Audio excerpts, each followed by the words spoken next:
இனி summer holidays கண்ணு கால் GT ஹாலிடேஸ்க்கு பண்ணு. GT holidays, south India's #1 travel brand. சமீபத்தில் ஜே பேபின்னு ஒரு படம் இன்றைக்கி அந்த படத்தை சிலாகிச்சு பேசுகிறாங்க. குறிப்பாக வந்துட்டு ஊர்வசி அவர்களுடைய கதாபாத்திரமும் அவங்க அதை நடிச்சுக்கிட்டதும் வந்துட்டு நிறைய 2K கிட்ஸ் பார்த்துட்டு ரொம்ப அண்டர் ரேட்டட் ஆக்ட்ரஸாக இருக்காங்களே.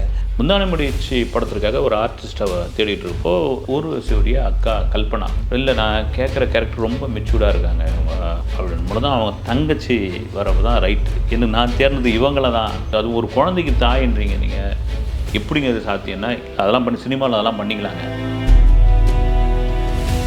முதல் படம்னே நம்ப முடியல. அதில் படத்தினுடைய பெரிய டேர்னிங் நிறைய பேருக்கு தெரிஞ்சுக்கும் அந்த குழந்தையை போட்டு தாண்டுறது. அதில் ஊர்வசி தெரியாது இல்லைங்களா, அப்போ அவங்க அம்மா இருந்துன்னு இதெல்லாம் நடிக்க முடியாதுங்க. அது ரொம்ப பாவம். அது இப்போ அந்த மைக்கேல் மதன காமராஜன்ல இன்றளவும் அந்த காம்பினேஷனை அடிச்சுக்க இன்னொரு காம்பினேஷனே இல்லை.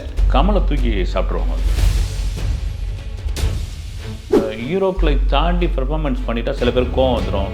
ஊர்வசியுடைய இதில் அது மாதிரியான ஒரு விஷயம் நடந்திருக்கு.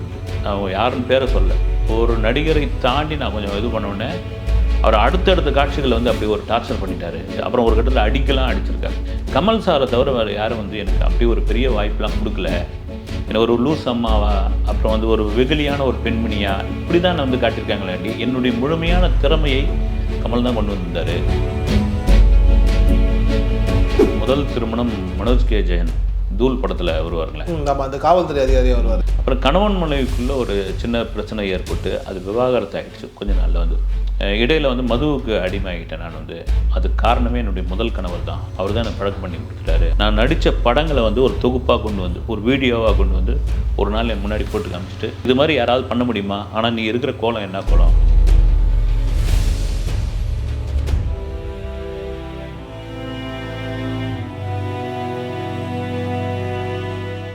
ஆகாயம் நேயர்களுக்கு வணக்கம். நான் உங்கள் அஷ்ரஃப். இன்று நம்மோடு இருப்பது செய்தியாளர் திரு செய்யார் பாலு அவர்கள். சார் வணக்கம் சார். வணக்கம் சார்.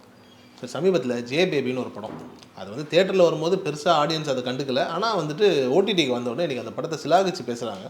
குறிப்பாக ஊர்வசி அவர்களுடைய கதாபாத்திரமும் அவங்க அதை நடிச்சுக்கிட்டதும் நிறைய 2K கிட்ஸ் பார்த்துட்டு ரொம்ப அண்டர் ரேட்டட் ஆக்ட்ரஸாக இருக்காங்களே, அது என்ன இவங்களை இன்னும் பயன்படுத்திக்கலாமே அப்படின்னு சொல்லி அவங்க இதுக்கு முன்னாடி பண்ண வேலைகளை தெரியாமல் இன்றைக்கி பேசிகிட்டு இருக்காங்களே சார். அவங்க இதுக்கு முன்னாடி பண்ண வேலை என்ன? உண்மையாக ஒரு ஒரு ஒரு நல்ல ஒரு கலைஞன், ஒரு கலைஞ்சி எந்த இடத்துல வேணாலும் அவங்க தங்களை வெளிப்படுத்திப்பாங்க அப்படின்றதுக்கான ஒரு உதாரணம் தான், மிகச்சிறந்த உதாரணம் தான் அந்த ஜே பேபி. சொன்ன மாதிரியே இப்போ அந்த 2K கிட்ஸ் அவங்க பார்க்குறப்போ என்னையா இப்படியேப்பட்ட ஆர்டிஸ்ட் இவங்க இருந்திருக்காங்க அப்படின்னு அவங்களுடைய முந்தைய படங்கள்லாம் இப்போ தேடி பார்க்குற அளவுக்கு நீங்கள் தொடர்ச்சியாக அந்த ஃபேஸ்புக் மாதிரியான ஒரு சமூக வலைதளங்கள் அந்த படத்தில் இருக்கிற சில காட்சிகள்லாம் கட் பண்ணி அதை வைரல் ஆக்கிட்டு இருக்காங்க. அதான் நீங்கள் சொன்ன மாதிரி ஊர்வசியோட ஒரு ஆரம்பம் அப்படின்னு நினைக்கும் போது நம்ம முந்தான முடிச்சு தான் தெரியும். கேரளத்து தேவதைகளை 80 காலகட்டங்களில் பாரதிராஜாவும் பாக்கியராஜும் அவங்களுடைய சிஷ்யர்களாக சேர்ந்து கொண்டு வந்து தான் இங்கே இறக்குமதி தொடர்ச்சி. அது காரணம் என்னென்னா இப்போ தான் கொஞ்சம் மாறுது. ஏன்னா தமிழ் சினிமா நடிகைகளை நடிக்க வைக்க மாட்டிங்களா, தமிழ் பேசுகிறவங்க யாரும் நடிக்க மாட்டாங்களா, இந்த மாதிரியான விவாதங்கள்லாம் இருந்தது. அப்புறம் 90 காலகட்டங்களில் நிறைய இந்த மும்பை வரவுகள்லாம் இருந்தது. சிம்ரன் மாதிரி, குஷ்பு மாதிரியான நாட்கள்லாம் இந்த 80s தொடர்ச்சியாக அவங்க இருந்தப்போ முந்தானை முடிச்சு படத்திற்காக ஒரு ஆர்டிஸ்ட்டை தேடிட்டு இருப்போ அப்போ என்ன பண்ணுவாங்க, இந்த மாடல் கோஆர்டினேட்டர்ஸு, அப்புறமா இருக்கிற இந்த லோக்கல் மேனேஜருங்க அந்த ஏரியாவில் இருக்குவாங்க. இவங்க யாராவது சொல்கிறப்போ பாக்யராஜ் போய் பார்த்தது ஊர்வசியுடைய அக்கா கல்பனா. அப்புறம் அவங்க நடிக்க வந்தாங்க சின்ன வீடு படம். அது முன்னில் முந்தானை முடிச்சு தான் பார்க்கும்போது, இல்லை நான் கேட்குற கேரக்டர் ரொம்ப மெச்சூர்டாக இருக்காங்க இவங்க அப்படின்னு மூலம் தான் அவங்க தங்கச்சி வரப்போ தான் ரைட்டு என்ன நான் தேர்ந்தது இவங்கள தான். நீங்கள் பொண்ணு பார்க்குற இடத்துல இந்த மாதிரி சம்பவங்கள்லாம் நடக்கும். அக்காவை பார்க்க தங்கச்சி கல்யாணம் பண்ணின்னு போனது, தங்கச்சி தான் எனக்கு பிடிச்சிருக்குன்னு சொன்னது மாதிரியான ஒரு விஷயம். அவங்களே ரொம்ப பதறி போகிறாங்களா. அது இல்லைங்க பாக்யராஜ், இல்லைங்க இவங்க தாங்க எனக்கு வேணும், இவங்க தாங்க கரெக்டான ரொம்ப சின்ன பொண்ணுங்க படிச்சுக்கிட்டு இருக்காங்க, அதெல்லாம் நான் பார்த்துக்கிறேன் நான் காமிக்கும் போது அது ஒரு குழந்தைக்கு தாயின்றீங்க நீங்கள், எப்படிங்க அது சாத்தியம்னா அதெல்லாம் பண்ணி சினிமாவில் அதெல்லாம் பண்ணிக்கலாங்க, அதெல்லாம் ஒன்றுன்னு சொல்லி முந்தான முடிச்சில் நடக்கி வச்சு தமிழ் சினிமா வரலாற்றில் ஒரு சக்கப்போடு போட்ட படம். அது வரலாறு காணாத ஒரு வெற்றின்னு கூட சொல்லலாம். அந்த வெற்றியினுடைய ஒரு பெரும் பங்கு ஊர்வசிக்கும் அப்போ முதல் படத்துலேயே உண்டு. எம்ஜிஆர் அவர்களே ரொம்ப பாராட்டி பேசின படம் இல்லை சார் அது? பாராட்டி பேசின படம். நீங்கள் அப்போ ஏபிசின்னு 3 சென்டர் இருந்தது. எங்கள் ஊரில் சி சென்டரு, எங்கள் ஊரில் சவுந்தரின்னு ஒரு தேட்டர் இருந்தது. அப்போ என்னென்னா அந்த தேட்டருக்கு போகிறப்பெல்லாம் வந்து அந்த முன்னே இருக்கிற அந்த ஆஃபீஸ் பக்கம் போய் எல்லோரும் நின்று பார்த்துட்டு வருவாங்க. இந்த ஷீல்டு வந்து அந்த ஊரில் வந்து கிடைச்ச ஒரே ஷீல்டு அது மட்டும்தான். 80 நாள் ஓடின படம். ஒரு சி சென்டரில் 80 நாள் ஓடி இருக்குன்னா மற்ற இடங்களில் பாருங்கள் எப்படி வந்து செக்கப்போடு போட்டிருக்கோம். நீங்கள் சொன்ன மாதிரி அதனுடைய வெள்ளி விழாவில் புரட்சித் தலைவர் எம்ஜிஆர் அவர்கள் குறிப்பிட்டு இந்த நம்ம ரொம்ப சின்ன பொண்ணாக வந்து நிற்குதுன்னு பாக்கியராஜிட்ட கேட்டிருக்காரு. ஆமாங்க, படிக்கிற பொண்ணு இதை தாண்டி இந்த பெர்ஃபார்மன்ஸ் முதல் படம்னே நம்ப முடியல அப்படின்னா அதில் படத்தினுடைய பெரிய டேர்னிங் நிறைய பேருக்கு தெரிஞ்சுக்கும். அந்த குழந்தையை போட்டு தாண்டுறது சென்டிமெண்ட்டு அதில் வந்து ஊர்வசி தெரியாது இல்லைங்களா. அப்போ அவங்க அம்மா இருந்துங்கன்னு இதெல்லாம் நடிக்க முடியாதுங்க, அது ரொம்ப பாவம். அது என் குழந்தை போட்டு தாண்டதெல்லாம் வந்து நீங்கள் சினிமாவாக பண்ணுவீங்க, இதெல்லாம் நம்ம வளர வேண்டிய பொண்ணு அப்படின்னு தடுத்துருக்காங்க. இது சினிமாம்மா வந்து நாங்கள் ஒன்றா ட்ரிக் ஷாட் ஒன்றா எடுக்கிறோம், இப்படிலாம் வைக்கிறது ஒரு பழைய இன்டர்வியூவில் சொல்லியிருக்காங்க. இப்படிலாம் மாற்றி எடுக்கிறோம், இதெல்லாம் பண்ணோன்னா அப்போ ஊர் சிந்தனை சினிமா தானேம்மா, இதில் போய் என்ன இருக்குது, அடிச்சுட்டு போகிறோம் அப்படின்னு சொல்லி அதுதான் அந்த படத்தினுடைய மிகப்பெரிய ஒரு திருப்புமுனையாக அமைஞ்ச படம் காட்சி. வந்து அந்த படத்தினுடைய வெற்றியில் எல்லாருக்கும் எப்படி பங்கு இருக்குதோ அது மாதிரி ஊர்வசிக்குமான பெரிய பங்கு உண்டு. அதே மாதிரி கமல் சாருக்கும் அவங்களுக்குமான அந்த கெமிஸ்ட்ரின்னு இருக்கு இல்லையா, குறிப்பாக அந்த மைக்கேல் மதன காமராஜனில் இன்றளவும் அந்த காம்பினேஷனை அடிச்சுக்க இன்னொரு காம்பினேஷனே இல்லை. ஐயோ, நீங்கள் நிறைய இடங்களில் பார்த்தீங்கன்னா கமலை தூக்கி சாப்பிட்ருவாங்க. பல இடங்கள் அந்த திரிபுர சுந்தரி திரிப்பு அந்த பாலக்காட்டு பிராமண குடும்ப பெண்ணாக வந்து பிரமாதப்படுத்தியிருப்பாங்க. ஒரு இன்டர்வியூவில் கூட சொல்லியிருப்பாங்க. அந்த சமயத்தில் வந்து ஒரு கட்டத்தில் நம்ம கொஞ்சம் ஓவர் ஆக்டிங் பண்ணுறோமோ அப்படின்ற ஒரு பயம் வந்து, ஏன்னா சீனியர் நடிகர் ஒரு கமலஹாசன் வந்து பண்ணோம்னா கோச்சிக்கு போகிறாங்க. பொதுவாக உண்டு, ஹீரோக்களை தாண்டி பெர்ஃபார்மன்ஸ் பண்ணிட்டால் சில பேர் கோவம் வந்துடும். ஊர்வசியுடைய இதில் அது மாதிரியான ஒரு விஷயம் நடந்திருக்குது. அவங்க யாருன்னு பேரை சொல்ல, ஒரு நடிகரை தாண்டி நான் கொஞ்சம் இது பண்ணோடனே அவர் அடுத்தடுத்த காட்சிகளை வந்து அப்படி ஒரு டார்ச்சர் பண்ணிட்டார். டார்ச்சர் பண்ணி ஏதாவது இது பண்ணி ரீடேக் வாங்க வச்சு அப்புறம் ஒரு கட்டத்தில் அடிச்சிருக்காரு. அது மாதிரி எதாவது நடந்தோம்னா அது கமல் கண்டுபிடிச்சிட்டுக்கிறார். ஒழுங்காக தான் நடிச்சுக்கிட்டு இருந்தேன், ஏன் வந்து கொஞ்சம் அடக்கி வாசிக்கிறேன்னு. இல்லை சார்ண்ணே, என்னை விட தாண்டி நீ தான் பண்ணணும், உன் கேரக்டர் தான் பேசுவோம், நான் வந்து 4 கேரக்டர் பண்ணிக்கிட்டு இருக்கேன் நான், அது எதில் விட்டாலும் இதில் ஒன்றுத்தில் பிடிச்சிடுவேன், இது ரொம்ப முக்கியமானது. இங்கே வந்து இங்கே ஈகோ பிரச்சனை, அப்புறம் நீ பெரியவனா நான் பெரியவனா அதெல்லாம் கிடையாது, கரெக்டாக பண்ணு அப்படின்னு சொன்னது தான் ஊர்வசி தூள் கலப்பியிருப்பாங்க. நீங்கள் சொன்ன மாதிரி இன்றைக்கும் அந்த படம் பார்த்திங்கன்னா அவ்வளோ பிரமாதமான ஒரு படமாக இருக்கும். அதை பல பேட்டிகளில் வந்து அதாவது வந்து எல்லாரும் என்ன புகழுறாங்க, இது பண்ணுறாங்க, நான் வந்து ஒரு சிங்கிள் டேக் ஆர்டிஸ்ட்னு சொல்கிறாங்க. ஆனால் தமிழ்லேயும் சரி மலையாளத்தும் சரி சவுத் இந்தியாவில் கமல் சாரை தவிர வேறு யாரும் வந்து எனக்கு அப்படி ஒரு பெரிய வாய்ப்பெலாம் கொடுக்கல. என்னை ஒரு லூஸ் அம்மாவா, அப்புறம் வந்து ஒரு வெகுளியான ஒரு பெண்மணியா, இப்படி தான் நான் வந்து காட்டியிருக்காங்களாண்டி. என்னுடைய முழுமையான திறமையை கமல் தான் கொண்டு வந்திருந்தார். இன்னும் கூட ஒரு 5 படம் எனக்காக எடுத்துருக்கலாம் போல இருக்குது அப்படின்னு இப்போ நான் ஃபீல் பண்ணுற அளவுக்கு சொல்லியிருந்தாங்க வந்து. உண்மைதான். ஆனால் நிறைய பேர் வந்துட்டு நினச்சது என்ன அப்படின்னா, இவங்களோட இடம் தமிழ் சினிமாவோட இன்னும் பெரிய ஒரு உச்சத்தில் இருந்திருக்கணும், ஆனால் அந்த இடத்த இவங்க அடையலையோ அப்படிங்கிற அந்த வருத்தம் இருக்குல்ல. கண்டிப்பாக இருக்குங்க சார். வந்து உங்களுக்கு வந்து என்னென்னா, இன்றைக்கி நம்ம ஒரு ஆட்சி மனோரமாவை வந்து ஒரு பொம்பளை சிவாஜின்னு சொல்கிறோம். வந்து ஆக்சுவலாக வந்து கோவை சார்லாம் கூட ஒரு கட்டத்தில் நிரூபிச்சிட்டாங்க. வந்து சதிலீலாவதியில் ஒரு கமலுக்கு ஜோடியா அப்படின்ற இடத்துல வந்து இது பண்ணிச்சு. ஊர்வசிக்கு அப்படி ஒரு வாய்ப்பு வந்தும் இன்னும் சரியான அங்கீகாரம் கிடைக்கல. ஆக்சுவலாக என்னென்னா ஒரு பொம்பளை கமலஹாசன் தான் வந்து ஊர்வசி. அதை ஒரு வருத்தப்பட்டு சில இடங்களில் பதிவு பண்ணியிருக்காங்க. எனக்கு வந்து தமிழ்லேயும் அது மாதிரியான இதுகளை, மலையாளத்துலேயும் அப்படி கிடையாது. வந்து நான் தெலுங்கு கன்னடத்தில் கூட அந்த அளவுக்கு நான் எதிர்பார்க்கல. தமிழில் எனக்கு அப்படி ஒரு அங்கீகாரம் கொடுக்கவே இல்லை. அது என்னென்னா, நான் சூஸ் பண்ண அந்த விதம் கிடைக்கிற வாய்ப்பெலாம் ஒரு கட்டத்தில் பயங்கர பீக்கில் வந்தாச்சு. வந்த பிறகு என்ன கிடைக்குதோ ஓகே அப்படின்ற அளவுக்கு. இங்கே தமிழ் சினிமாவில் இருக்கிற ஒரு பெரிய சாம்பக்கேடு என்னென்னா, நீங்கள் ஒரு மாதிரி ஒரே மாதிரியான ஒரு பெர்ஃபார்மன்ஸ் பண்ணி அது ஹிட் ஆகி போச்சுன்னு வச்சுங்க, அதுலேருந்து வேறு உங்களுக்கு மாற்றி கொடுக்க மாட்டாங்க, தொடர்ச்சியாக அது மாதிரி கொடுப்பாங்க. அந்த மாதிரியான கேரக்டர்கள் அது மாதிரியான ஒரு அப்ளை பண்ணுற விஷயமாக தான் ஊர்வசிக்கு வந்தது. அது ஒரு பெரிய மனக்கசப்பு உண்டாக்கிடுச்சு. பாலிவுட்டில் தன்னை வந்து ஒரு சரியாக பயன்படுத்திக்கல அப்படின்ற ஒரு பாலிவுட்டுக்கு போனாங்க. போய் அவங்களுக்கு வந்து சரியாக கனெக்ட் ஆகலை. அது வந்து அது சரியாக பயன்படுத்திக்கல. நான் பயன்படுத்திக்கலையான்னு தெரியல. ஒருவேளை நான் பாலிவுட்டில் போய் அங்கே இந்த மாதிரியான ஒரு இது கொடுத்துருந்தேன்னா, அங்கே இருக்கிற முன்னணி ஹீரோக்கள் கூட நான் பண்ணியிருந்தேன்னா என்னை வந்து இந்திய சினிமாவிலும் உலக சினிமாவிலும் கொண்டாடி இருப்பாங்கன்னு ஒரு வருத்தத்தோடு அவங்க பதிவு பண்ணியிருக்காங்க. வந்து ஆனால் இவங்க நடுவில் நிறைய காலம் வந்துட்டு இவங்க இண்டஸ்ட்ரிக்குள்ளே இல்லையே சார், ஏதாவது பர்சனல் ப்ராப்ளம்ஸா இல்லை எந்த மாதிரி? இல்லை, அவங்களுக்கு வந்து குடும்ப இதில் வந்து முதல் திருமணம் மனோஜ் கே ஜெயன், மலையாள நடிகர். இன்னும் இதுவாக சொன்னோம்னா நம்ம இதில் தூள் படத்தில் வருவாருங்களே, நம்ம அந்த காவல்துறை அதிகாரியாக வருவார், மாலை ஐயப்ப மாலை போட்டுக்கிட்டு போலீஸ் அதிகாரி வருவார். நல்ல திறமையான நடிகர் வந்து. அவர் கல்யாணம் பண்ணிக்கிட்டோன்னே அது ஒரு பெரிய இதுவாக பேசப்பட்டது வந்து. அப்புறம் இண்டஸ்ட்ரியில் வந்து திருமணம் பண்ணிட்டா உங்களுக்கு தெரியும் இல்லைங்களா, டக்குன்னு வந்து ஒரு தொய்வு வரும், மார்க்கெட் போயிடும். அதுவும் அவங்களுக்கு ஒரு பிரேக்கப் ஆச்சு வந்து. பிரேக்கப் ஆகி அவங்க நிறுத்திட்டாங்க. அப்புறம் கணவன் மனைவிக்குள்ளே ஒரு சின்ன பிரச்சனை ஏற்பட்டு அது விவாகரத்து ஆகிடுச்சு. கொஞ்ச நாளில் வந்து குழந்தைலாம் பிறந்து விவாகரத்து ஆகிடுச்சு. அப்போ ஒரு பேட்டியில் அவங்க ஒரு பேட்டியே சொன்ன எனக்கு ஞாபகம் இருக்குது வந்து, இடையில் வந்து மதுவுக்கு அடிமையாகிட்டேன் நான் வந்து. அதுக்கு காரணமே என்னுடைய முதல் கணவர் தான். அவர் தான் எனக்கு பழக்கம் பண்ணி கொடுத்துட்டாரு. அதுலேருந்து மீள முடியாத சூழ்நிலையிலேருந்து அதுக்கப்புறம் மீண்டு வந்துட்டேன். அது என்னை சுற்றி இருந்த நல்ல ஆத்மாக்கள், அப்புறம் என்னுடைய திறமையை புரிஞ்சுக்கிட்ட சில சினிமா கலைஞர்கள், என் கூட சக நடிகைகளாக இருந்தால் அவங்க பேர்லாம் நான் சொல்ல விரும்பல.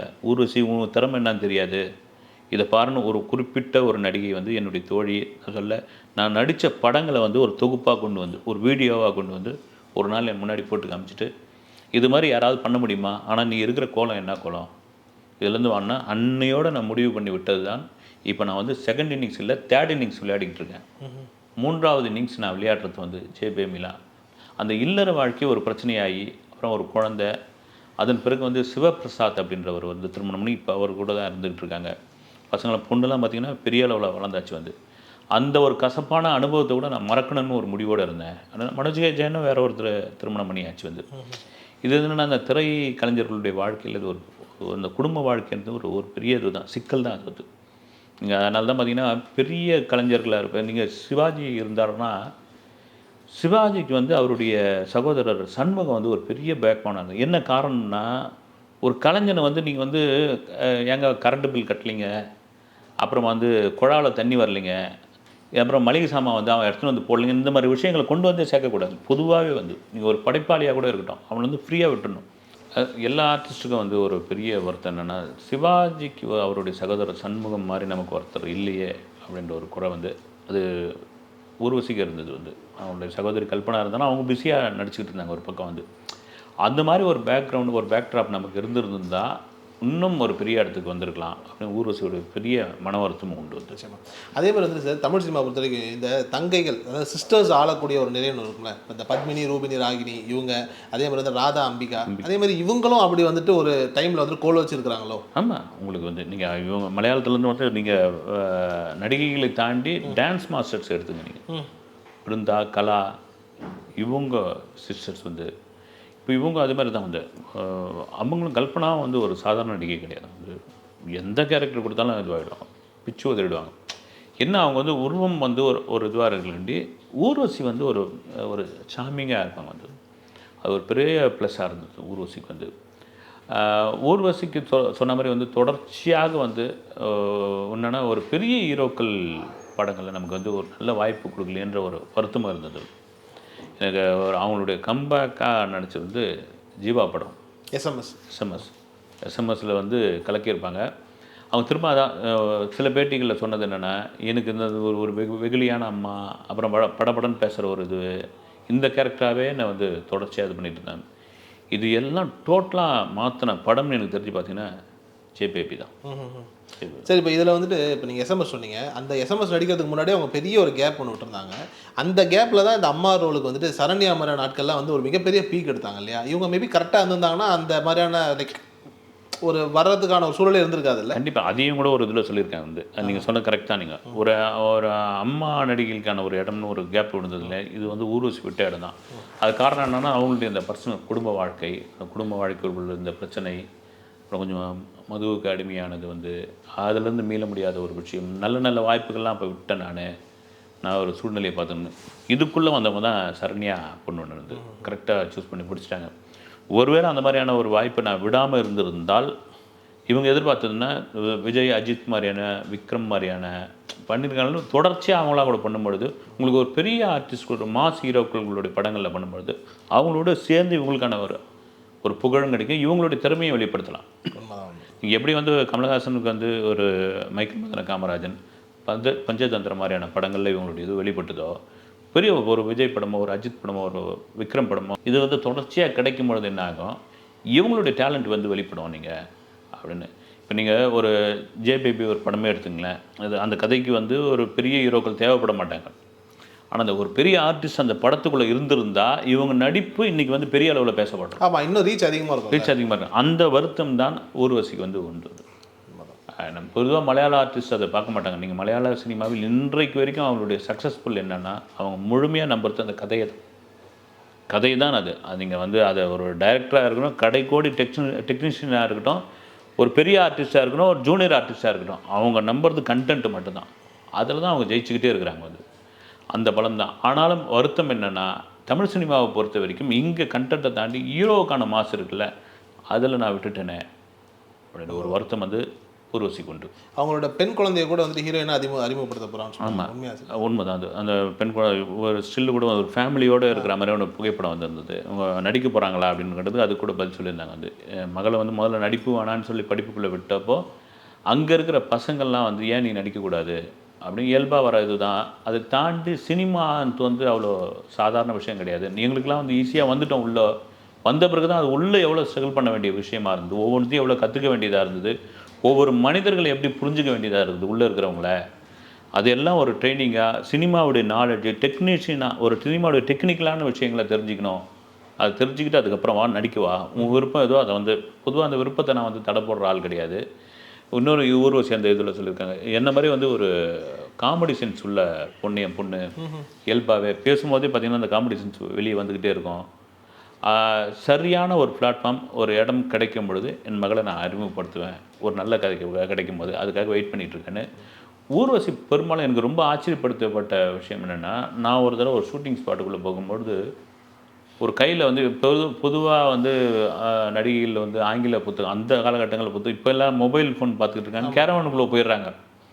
இப்போ அதுக்கு முன்னால் கேரவன் இல்லாத காலத்தில் வெளியில் தான் உட்காந்துருப்பாங்க, ஒரு அம்பர்லா கீழே இருப்பாங்க, வந்து ஒரு சின்ன ஃபேன் போட்டு உட்காந்துருப்பாங்க. இப்போ இவங்க கையில் வந்து ஒரு தமிழ் நாவல் இருந்தது. எனக்கு என்னடா இந்த படத்துக்கான காட்சி என்ன படம்னு எனக்கு தெரியல. வந்து இந்த படத்துக்கு காட்சிக்காக அவங்க வச்சுருக்காங்களா பெரும்பாலும் நமக்கு என்னென்னா இந்த மொழி தெரியாது.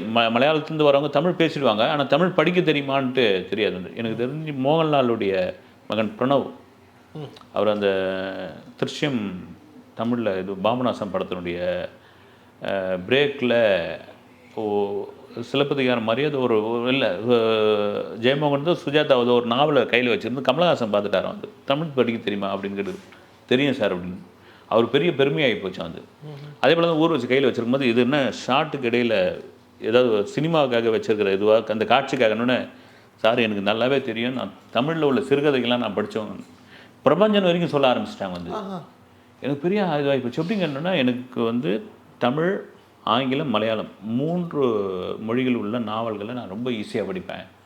அது சின்ன வயசில் எங்கள் பேரண்ட்ஸ் வந்து கற்றுக் கொடுத்தது ஒரு புத்தகம் படிக்கிறதுக்கு. அதனால தான் எனக்கு அந்த புத்தகம் இந்த கதைகள்லாம் படிக்கிறதுனால தான் ஒரு கதையை ஒரு டைரக்டர் சொல்லும்போது அப்சர்வ் பண்ணிக்கக்கூடிய ஒரு தன்மை வந்து இந்த கேரக்டர் கரெக்டாக வரும், இந்த கதை சூஸ் பண்ணலாமா வேணாவா, இது சரியாக வருமா அப்படின்லாம் காரணம் இதுதாங்க மூலதனம். எனக்கு அது பெரிய ஆச்சரியமான ஒரு விஷயம். அது பல பேருக்கு அது தெரியாது. வந்து இந்த டாப்பிக்கோட ஒரு இடை சிறுகளாக ஒன்று கேட்கணும். ரத்னம் படம் பார்த்தீங்களா, எப்படி இருந்துச்சு? இது சம்மந்தம் ஊர்வசியை கொண்டு வந்துட்டு இங்கே ரத்ன படத்தை கேட்குறீங்க. வந்து ரிலீஸ் ஆச்சு, சரி எப்படி இருக்கும் ஏதாவது கதைன்னு சொல்லும்போது அதுக்காக நீங்கள் வந்து இதை இது பண்ணுறீங்கன்னு நினைக்கிறேன். இது கண்டிப்பாக சொல்லி தான் ஆகணும். இப்போ ஊர்வசி வந்து ஜே பேபி அப்படின்ற அந்த படத்தை நான் வந்து ஒரு கதையை கேட்டு அந்த சென்ஸ் ஓகே இந்த படம் ஓகேன்னு ஆகிடுச்சு. டைரக்டரை பற்றி நாங்கள் இது பண்ணல. அதில் என்னுடைய மகன்களாக நடித்தவங்க கூட பெரிய ஹீரோன்னு நான் கண்டுக்கல. என்னுடைய நோக்கம் முழுக்க அந்த கதை மேலே தான் இருந்தது, என் கேரக்டர் மேலே தான் இருந்ததுன்னு. இன்றைக்கி நம்ம ஜே பேபி பேசிக்கிட்டு இருக்கோம் இல்லைங்களா, அது காரணம் என்னன்னு கண்டென்ட் தான். நீங்கள் அப்படியே ரத்ன படத்துக்குள்ளே வந்தபோது கண்டுபிடிச்சிட்டேன் நான். ரத்ன படத்திற்கு ரிலீஸுக்கு முன்னாடி ஆஹா ஓஹோ அது இது வில்லாதி வில்லம் பெரட்ட போது அது போது இது போதுன்னு சொல்லிட்டு இருந்தாங்க. தூக்கி அப்படி வச்சுட்டாங்க. அப்போ என்னென்ன நல்லா புரியுது. நீங்கள் ஜே பேபியாக இருக்கட்டும், ரத்ன படமாக இருக்கட்டும், எதுவாக இருந்தாலும் சரி, மஞ்சுமல் பாய்ஸாக இருக்கட்டும், எங்களுக்கு தேவை வந்து நல்ல கண்டென்ட் அப்படின்னா மிக தெளிவாக உள்ளார்கள் தமிழ் ஆடியன்ஸ்.